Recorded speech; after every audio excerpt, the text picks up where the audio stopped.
Draugai, sveikinu Jūs pasiekus Vilnių. Vilnius dar to nematė. Aš tikiuosi, kad Jūs nusiteikę ryžtingai.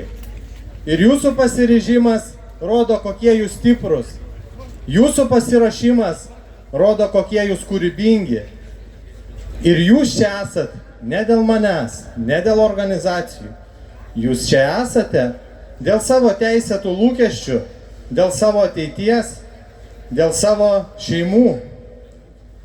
Ir Jūs čia esat patys svarbiausi, nes Jūs gaminat ir kuriat pridėtinę vertę.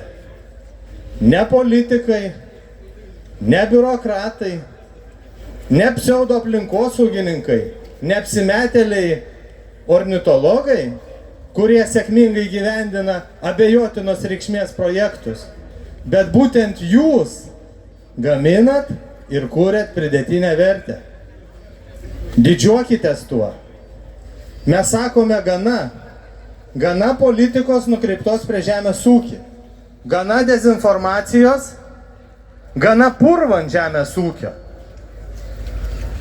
Ir mes nuo savo reikalavimų nesitraukiam, lauksim valdžios sprendimų, su Jūsų palaikymu ir jėga mes bandysime pasiekti teisingiausių sprendimų žemės ūkiui. Ką gali žinot, galbūt Vilniui teks likti ir ilgiau, o galbūt teks ir sugrįžti. Laikykitės. Mes jėga, kai esam vieningi.